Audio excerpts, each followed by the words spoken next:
Hello, everyone. It's that time of day again. It's story time. I've got my frumpy reading sweater on. I think I'm all settled here. Let me see what I got to drink. Nice cup of coffee. Well, get yourself comfortable. I'll go get the book. Hold on.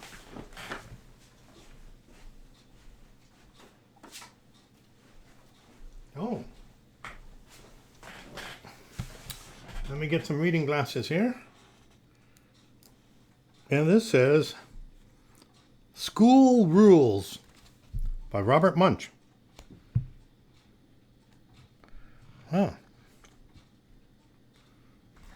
You ready? On Friday, when the bell rang and school was done, Cassandra hid under her desk and did not go home, even when all the other kids got dressed and left. She did not go home even after the teacher ran out to get the bank before it closed. Cassandra hid under her desk and did not go home when the janitor, with the tattoos on his arms, mopped the floor. Cassandra hid under her desk and did not go home even when the slightly scary principal turned off all the lights and locked the front door.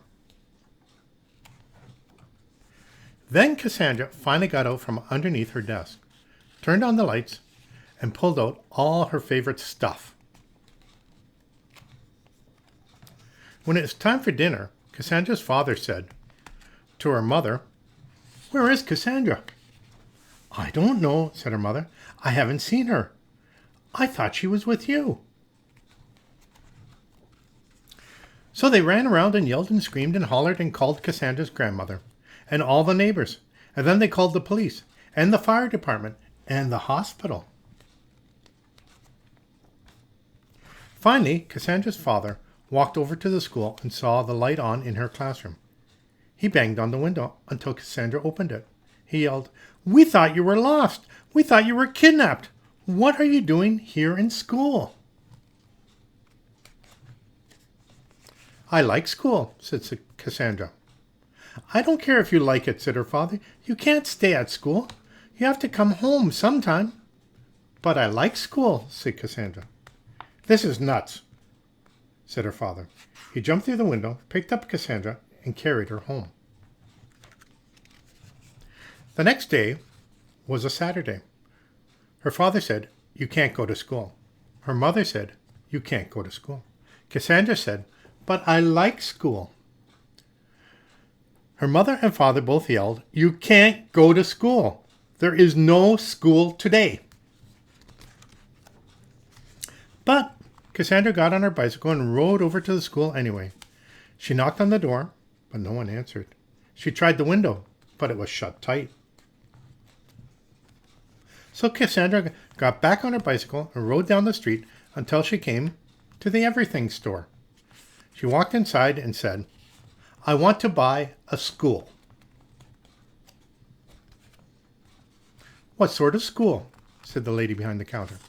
"I want a school with dirty red bricks, a slightly scary principal, a very nice teacher, and a janitor with tattoos on his arms," said Cassandra. "Oh," said the lady. "We have lots of those. Where do you want it sent?" "Send it," said Cassandra, "to my backyard." The next day was Sunday. Cassandra's mother and father got up and went downstairs. They looked out the window and saw a school with dirty red bricks sitting in their backyard.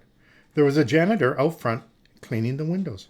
Her father looked at her mother, and her mother looked at her father, and they both yelled, "Cassandra!" Cassandra came running downstairs and said, "My school! It came! This is wonderful!"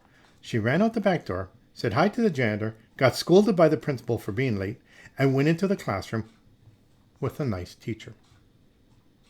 And at recess, she told all her friends how to buy a school of their own. The end. Well, that's a different perspective on homeschooling, isn't it? That's the end of the story. I hope you liked the story. Well, that's the end for today. You have yourself a great day. You take care of each other. You take care of yourself. And I'll talk to you tomorrow, okay? Bye now.